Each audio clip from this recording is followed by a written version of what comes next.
Lima کا لفظ استعمال ہوتا ہے. لیما کا معنی ہوتا ہے کیوں، یعنی آپ کسی بندے کو کہہ رہے ہیں کہ ایکسپلین کرو ایسا کیوں ہوا، اسی کو تربیت کہتے ہیں.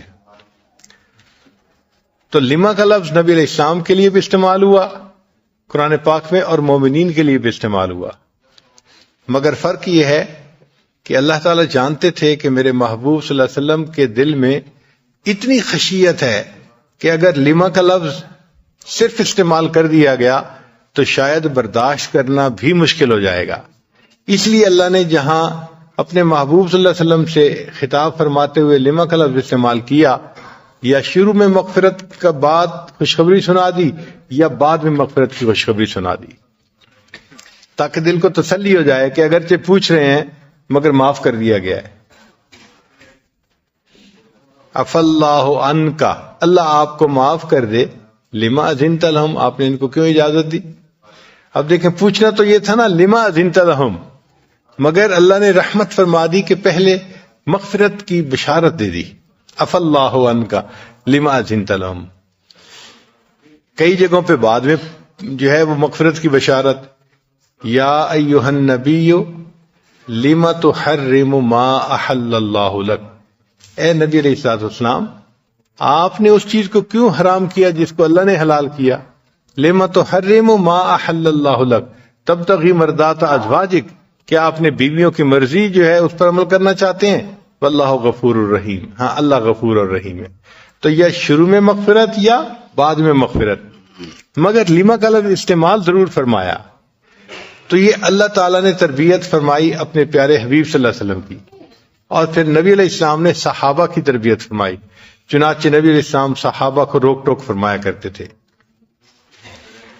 نبی علیہ السلام تہجد کے وقت مسجد نبی میں تشریف لائے تو دیکھا سیدنا صدیق اکبر رضی اللہ تعالیٰ عنہ نفل پڑھ رہے ہیں تہجد کے، مگر بہت ہی خفیہ آواز کے ساتھ تلاوت کر رہے ہیں، بہت ہی جیسے ہوتا ہے نا سری تلاوت کرنا کہ دوسرے کو پتہ ہی نہ چلے، ایسے پڑھ رہے ہیں.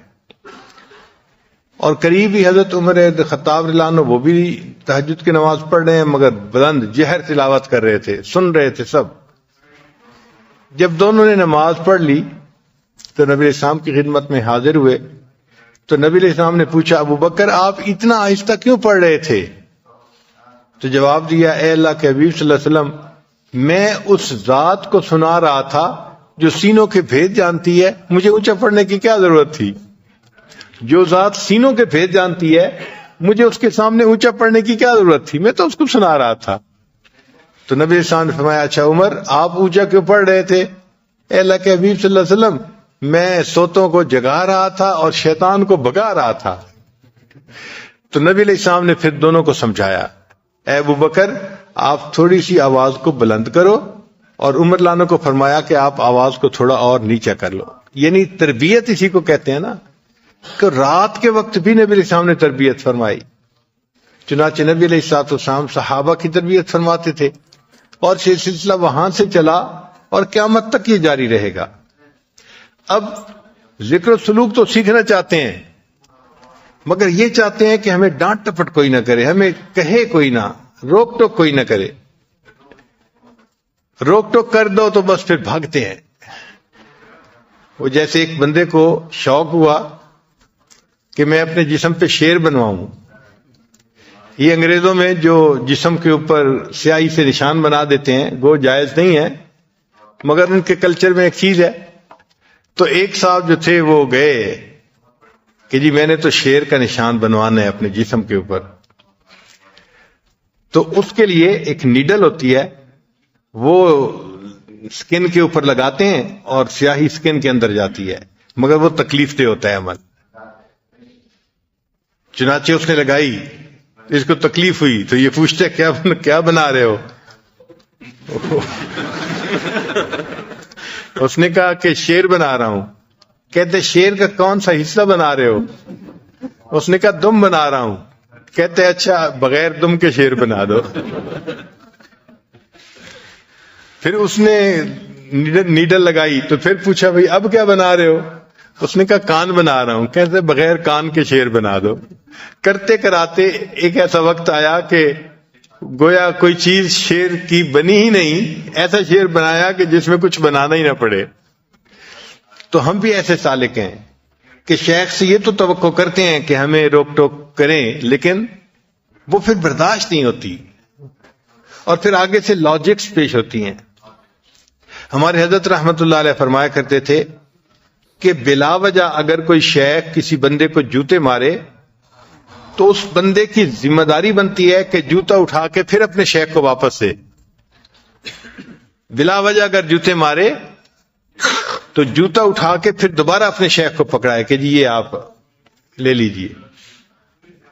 چنانچہ ہمارے حضرت مرشد عالم رحمت اللہ علیہ خوب ڈانٹ ڈپٹ کرتے تھے اور فرمایا کرتے تھے کہ جو شیخ ڈانٹ ڈپٹ کرتا ہے تو مریدین کی اصلاح زیادہ ہوتی ہے، اور جو ان کی رعایت کرتا ہے تو مریدین کے عیب ٹھیک سیدھے نہیں ہوتے۔ چنانچہ کئی مرتبہ حضرت بھرے مجمع میں کسی بندے کو کھڑا کرتے تھے اور ڈانٹ دیتے تھے اور فرماتے تھے کہ اب تمہارے لیے اس کو ہضم کرنا ذرا مشکل ہوگا، مگر تمہارا فائدہ اسی میں ہے۔ اور خوب بندے کی جو ہے نا انا ٹوٹتی تھی اور بندے کے اندر عاجزی آتی تھی۔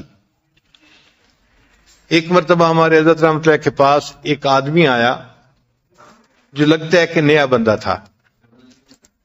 وہ کسی شہر میں کوئی فیکٹری اونر تھا۔ حضرت کے پاس آ کے بیٹھا تو بات چیت کر رہا تھا۔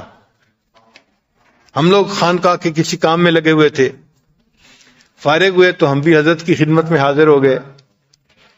اب جیسے ہی میں آ کے بیٹھا تو حضرت تو غصے ہونا شروع ہو گئے۔ تمہیں اللہ سے کوئی ڈر نہیں ہے، تمہیں اللہ سے کوئی شرم نہیں ہے، تم 5 وقت کی نمازیں نہیں پڑھ سکتے، تم نظر کی حفاظت نہیں کرتے، تم فلاں نہیں کرتے، تم سود کے کام کرتے ہو، تم فلاں کام۔ اچھا شروع میں تو میں تھوڑی دیر کے لیے کنفیوز سا ہوا کہ فرض نمازیں نہیں پڑھتے اور سود کھاتے ہو اور یہ تو، لیکن میں سمجھ گیا کہ شیخ کہہ رہے ہیں تو کوئی وجہ ہوگی، تو میں مسکراتا بھی رہا اور جی جی کرتا رہا۔ حضرت نے کوئی اچھا 15-20 منٹ خوب ڈٹ کے، تم کیا نبی علیہ السلام کو کیا چہرہ دکھاؤ گے، تم کیسے قیامت کے دن پل صراط سے پار کرو گے، تمہیں تو دین کی قدر ہی نہیں ہے، تمہیں تو دنیا مل گئی ہے، بس تم دنیا کے مزوں میں لگے ہوئے ہو۔ خیر جب 15 منٹ کے بعد یہ عنایت حضرت کی ختم ہوئی تو میں تو بیٹھا رہا، مگر وہ بندہ جو تھا وہ کہنے لگا جی کہ مجھے دیر ہو رہی ہے، مجھے اجازت ہے، مجھے جانا ہے۔ تو حضرت نے اس سے مصافحہ کیا اور اس کو جانے دیا۔ جب وہ بندہ چلا گیا تو حضرت نے پھر میری طرف دیکھا، مسکرائے اور فرمان لگے آنکھاں دینوں سناوا نونوں، کہ کہا بیٹی کو ہے سنانا بہو کو تھا۔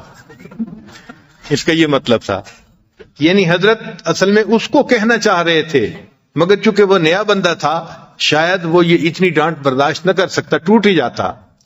تو حضرت نے اس کا فیصلہ یہ فرمایا کہ ایک بگڑا ہوا بندہ آ گیا ہے، چلو اس کو کہہ لو جو کہہ رہے ہیں۔ تو حضرت نے ٹکا کے ڈانٹا اور پھر بعد میں فرمایا بھی صحیح، پھر فرمایا کہ تمہارے مسکراتے چہرے کو دیکھ کے مجھے خوشی ہوئی کہ تمہارا نفس جو ہے نا وہ اب مٹا ہوا ہے، اب اس کو ڈانٹ ڈپٹ جو ہے نا وہ ہضم ہو جاتی ہے۔ تو ہمارے مشائخ اس بات کو چیک کرتے تھے، نفس جو ہے اگر نہ مرا ہوا ہو نا تو چھوٹی چھوٹی بات پہ خوب بھڑکتا ہے۔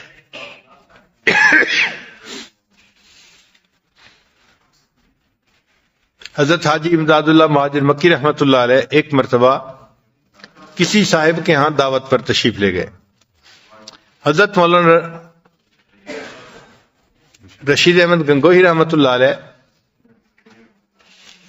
علم پڑھ کر فارغ ہوئے تھے اور حضرت کے پاس کچھ وقت کے لیے ٹھہرے ہوئے تھے، ابتدا کی بات ہے۔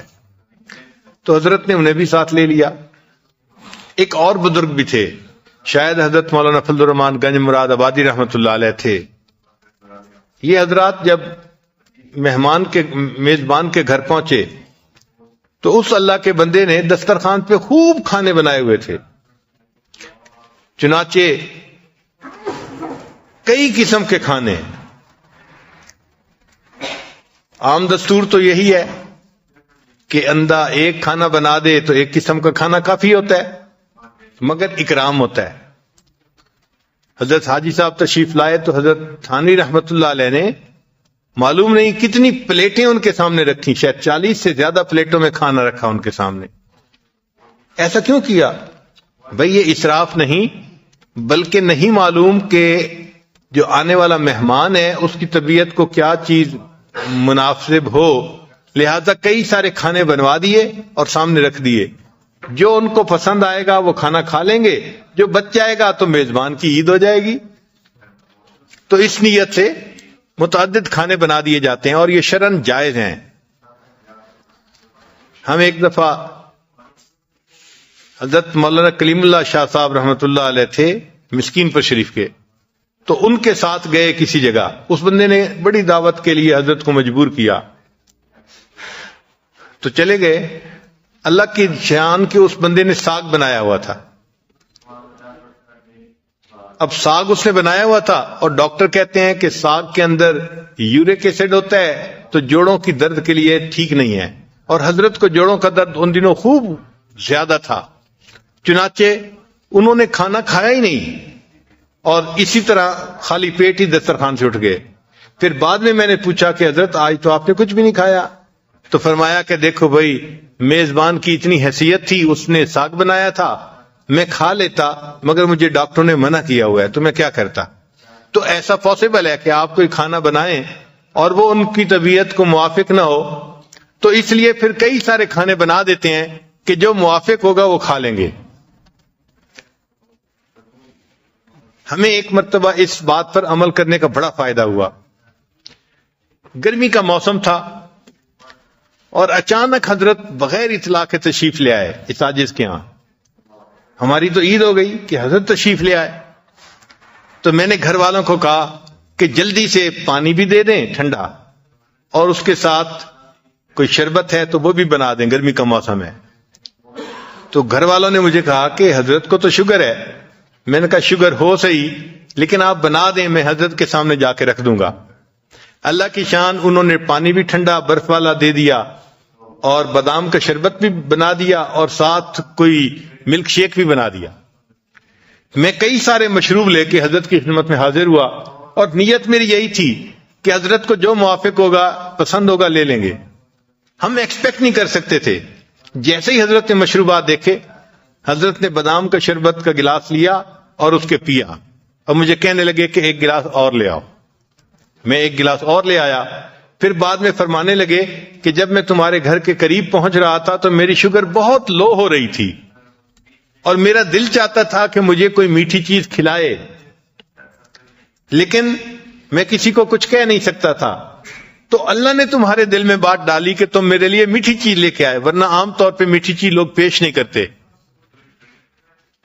تو حضرت نے 2 گلاس جو ہے بادام کا شربت پیا، تب شوگر صحیح ہوئی، اور حضرت کو جو بہت پسینے آ رہے تھے نا وہ تب ختم ہوئے۔ تو کئی مرتبہ ایسا ہوتا ہے کہ مہمان کو کیا چیز موافق ہے، پسند ہے، میزبان کو پتہ نہیں ہوتا، تو اس نیت سے پھر زیادہ کھانے بنا دیے جاتے ہیں۔ خیر، اس میں میزبان نے بھی ایسے ہی کیا تھا کہ حضرت حاجی امداد اللہ مہاجر مکی رحمت اللہ علیہ کے لیے خوب دسترخوان پہ بہت سارے کھانے بنا دیے تھے، گوشت بھی بنا دیا، پلاؤ بھی بنا دیا، دال بھی بنا دی، سبزی بھی بنا دی، کئی ساری چیزیں بنا دی۔ جب وہاں جا کر بیٹھے تو حضرت حاجی صاحب نے ایک خالی پلیٹ اٹھائی اور اس کے اندر تھوڑی سی دال ڈالی اور 2 چپاتیاں اٹھا کے حضرت گنگوہی کو دیں اور فرمایا کہ آپ دسترخوان کے کونے پہ بیٹھ کے کھا لیجئے۔ اب حضرت گنگوہی رحمت اللہ علیہ دسترخوان کے کونے پر بیٹھ کے دال روٹی کھا رہے ہیں۔ کوئی ہمارے جیسا بندہ ہوتا تو ہم دل میں سوچتے ہمارے حضرت کو تو مساوات آتی ہی نہیں ہے، لیکن ہمیں کیا پتا تھا کہ یہ امتحان ہے اور اس میں فعل الحکیم لا یخلو عن الحکمہ، حکیم دانا کا کام دانائی سے خالی نہیں ہوتا۔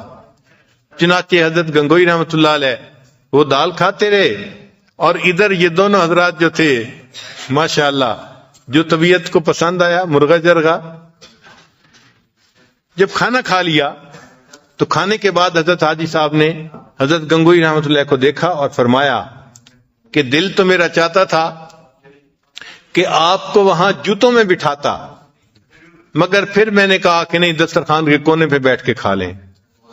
اور یہ کہنے کے بعد حضرت حاجی صاحب نے ان کے چہرے کو دیکھا کہ چہرے پہ اثرات ناگواری کے ہیں یا نہیں، کیونکہ اگر نفس زندہ ہوگا نا تو وہ تو پھر گھبرائے گا نا کہ ایسی بات کیوں کی کہ تجھے جوتوں میں بٹھاتا.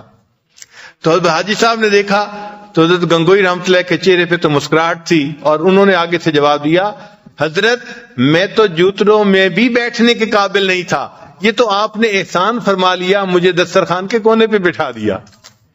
تو حضرت حاجی صاحب نے جب یہ جواب سنا تو فرمایا الحمدللہ، مقصد یہ تھا کہ نفس مر گیا ہے، اور اس ناگوار فکرے کو سن کے بھی نفس بھڑکا نہیں ہے. تو یہ جو ہے نا نفس کا بھڑکنا، یہ بڑی مشکل سے انسان کو نصیب ہوتا ہے، ورنہ تو چھوٹی چھوٹی باتوں پہ نفس بھڑکتا ہے، غصے میں اور اس کے لیے یہ ڈانٹ ڈپٹ ضروری ہوتی ہے. اور اس سے جب انسان کا نفس مرتا ہے تو پھر اس کے اندر ریاکاری نکل جاتی ہے، شو آف. وہ پھر کسی کے لیے کچھ عمل نہیں کرتا، صرف اللہ کی رضا کے لیے عمل کر رہا ہوتا ہے. جس بندے نے کوئی عمل ریا کے بغیر کیا، دکھاوے کے بغیر کیا، وہ عمل اس کے لیے جنت میں جانے کا سبب بنے گا. ہم نے دیکھا ہے کہ ڈائمنڈ جو ہوتے ہیں نا، ان کی قیمتیں ویری کرتی ہیں. کچھ ڈائمنڈ جن کے اندر فالٹ ہوتا ہے، کوئی نشان ہوتا ہے کسی قسم کا، تو ان کی قیمتیں بہت تھوڑی ہوتی ہیں. اور ایک ڈائمنڈ کو کہتے ہیں فلالیس ڈائمنڈ، اس میں کوئی فلا نہیں ہوتا، وہ بالکل شفاف چیز ہوتی ہے، اس کی قیمت بہت زیادہ ہوتی ہے. تو ڈائمنڈ کے کاروبار والے لوگ کہتے ہیں کہ فلالیس ڈائمنڈ کی قیمت کوئی متعین نہیں کر سکتا، کچھ بھی ہو سکتی ہے. چنانچہ وہی ڈائمنڈ آپ کو $5,000 کا بھی مل جائے گا، اور اگر وہ فلالیس ہے تو وہی $50,000 کا بھی مل جائے گا.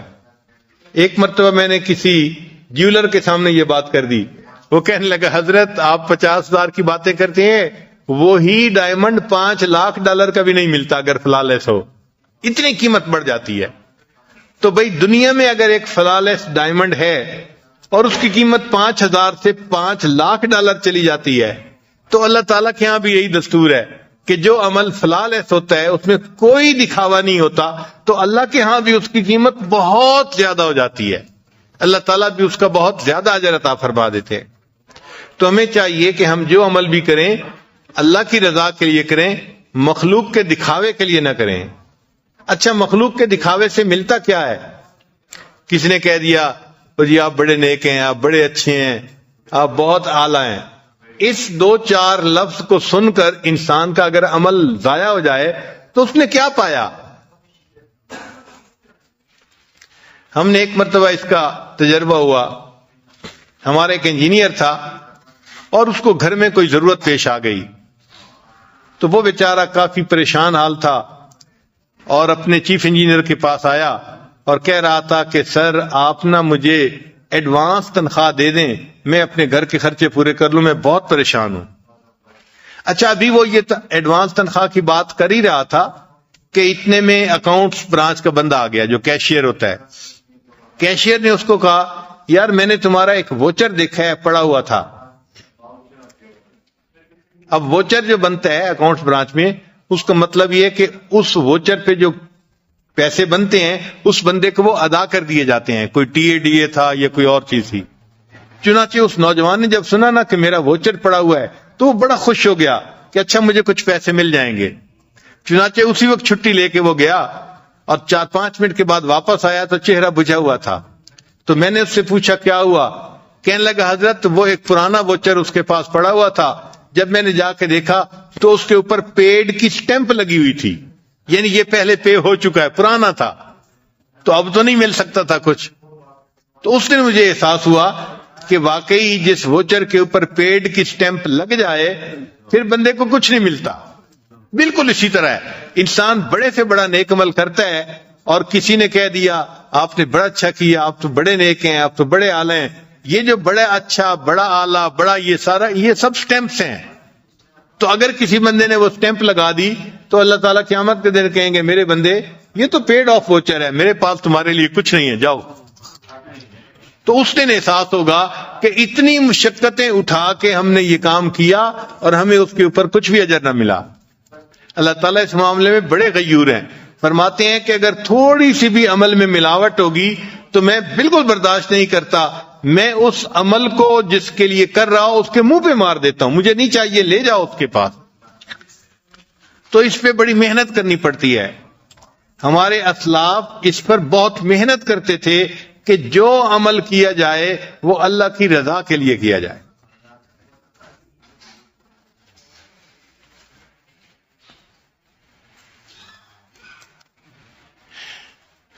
چنانچہ ایک مرتبہ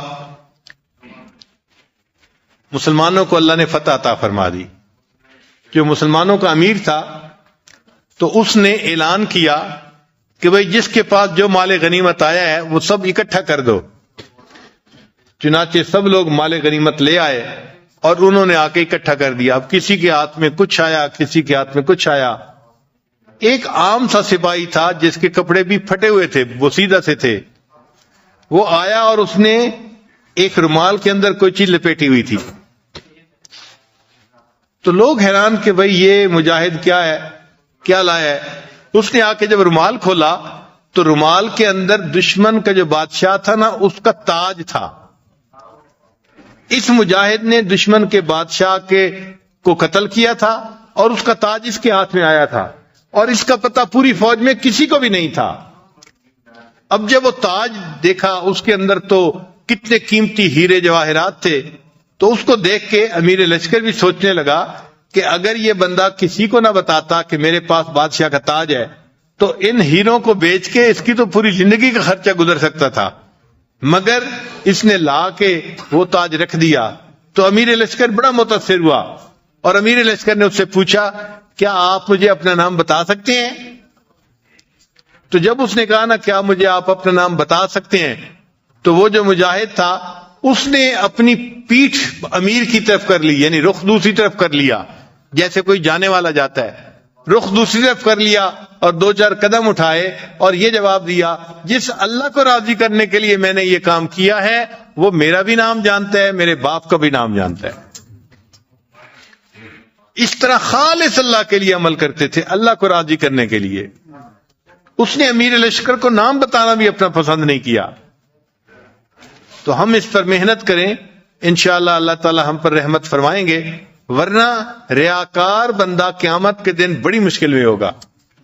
آپ سوچئے، بخاری شریف کی روایت ہے کہ قیامت کے دن سب سے پہلے 3 بندے جو جہنم میں ڈالے جائیں گے، یہ کون ہوں گے؟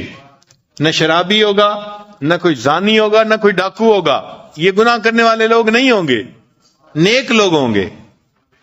کون سے لوگ ہوں گے؟ حدیث پاک میں ہے اللہ تعالیٰ ایک عالم کو بلائیں گے اور پوچھیں گے کہ تو نے دنیا میں کیا کیا؟ وہ کہے گا اللہ میں نے تو بڑے مدرسے بنائے اور بڑا پڑھایا علم اور خوب پھیلایا اور دین کا کام کیا۔ اللہ تعالیٰ فرمائیں گے تو یہ سب اس لیے کرتا تھا کہ لوگ تجھے بڑا عالم سمجھیں، فقد کیل، تجھے لوگوں نے بڑا عالم کہہ دیا لہذا یہ ووچر پے آف ہو گیا، میرے پاس کچھ بھی نہیں ہے۔ پھر دوسرا آئے گا، وہ تاجر ہوگا، اللہ پوچھیں گے بھئی کیا کیا؟ یا اللہ میں نے تو اتنے مدارس بنائے اور اتنا یہ کیا اور اتنا وہ کیا، سخی بندہ ہوگا۔